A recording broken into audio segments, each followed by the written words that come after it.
Before the rise of modern humanism in the mid-17th century, offending the ruling class throughout Europe and Asia could result in a man being sentenced to a horribly brutal execution. These days, most of the civilized world denounces such cruel and unusual punishments, and they are outlawed. But long ago, public torture executions were the norm for men found deserving of them.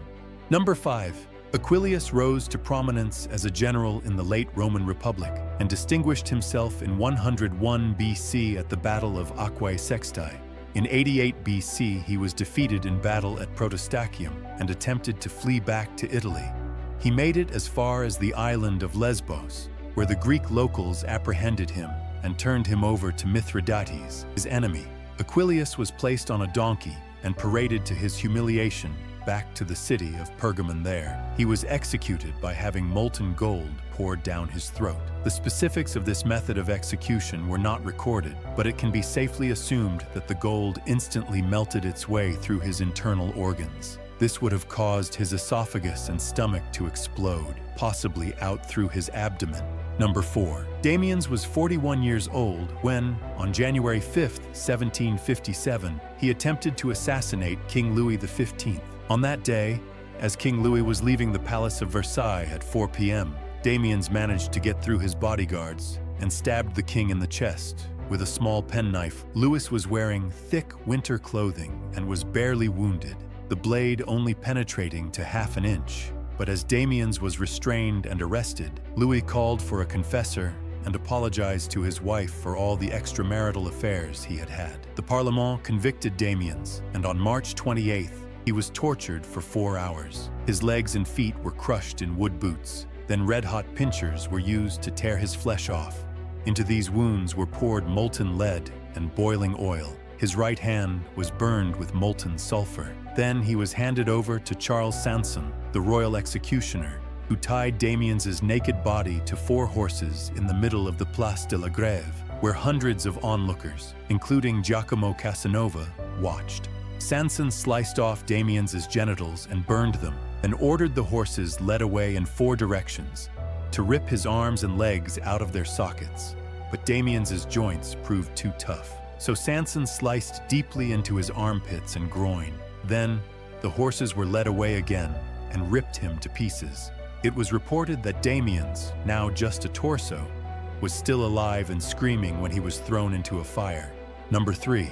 Melek was a governor, al-Qaid, under the Sultan of Morocco, Moulay Ismail ben Sharif. In 1705, one of the Sultan's sons, Moulay Muhammad, attempted a rebellion led by Melek. Among others, the carpenter was then given the job of executioner, where as many as 4,000 relatives and friends had gathered. Melek, calmly smoking his pipe, was stripped naked and tied face up to a board laid across a sawhorse. The executioners intended to begin at his head, but Bouchasra's sons said they should start between Melek's legs, lest he died too quickly. Melek screamed horribly as the blade slowly cut him in half along his spine until it reached his navel. He was still conscious and begged for water when the executioners put the blade to his head and slowly sawed him in 2. Number 2. Jan van Leyden, Bernhard Krechting, and Bernhard Knipperdolling, 1536.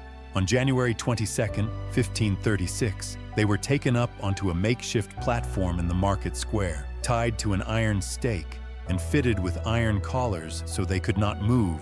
Iron tongs were then heated until red hot.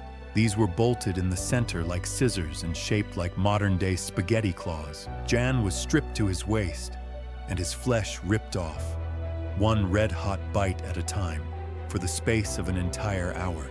Knipperdolling could not see him, but could hear him howling in agony as his flesh was plucked off down to his bones.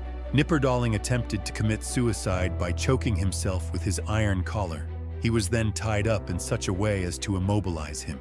After a whole hour of suffering, his flesh torn off in great pinching chunks, Jan's tongue was torn completely out of his throat. Then a red-hot dagger was shoved into his heart. Then it was Knipperdolling's turn for 1 hour, then Krechting's. Their corpses were locked into iron cages, and these were hoisted up the steeple of St. Lambert's Cathedral. They are left to rot for 50 years as a warning. The cages still hang there today. Number 1.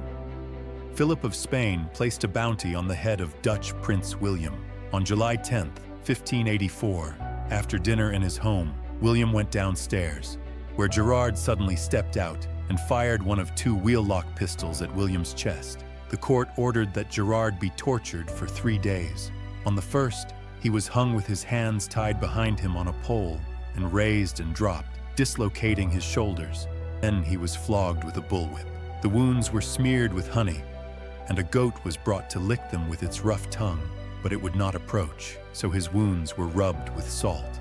The next day he was hung on the pole again, and 300-pound weights were tied to each of his big toes for 30 minutes. Shoes made of uncured leather were put on his feet, and he was placed by a fire, the heat of which contracted the shoes, crushing the bones of his feet. The next day they were ripped off, taking his cooked flesh with them. Then branding irons were pressed into his armpits. His pectoral muscles were cut out, the wounds were rubbed with salt, and pins were shoved under all his fingernails and toenails. Then he was fitted in a shirt soaked in alcohol, and burning bacon grease was poured over him. On July 14th, pincers were used to tear his flesh off. Then his right hand was burned off with a red-hot iron. Then his belly was ripped open, his intestines pulled out, his genitals sliced off, and his arms and legs hacked off. His lips were seen to be trembling until his chest was cut open, and his heart was ripped out and flung in his face. Today's executions are not the same, but these are to be remembered as some of the worst executions not made for the weak-hearted. Subscribe for more top 5 rankings of random topics.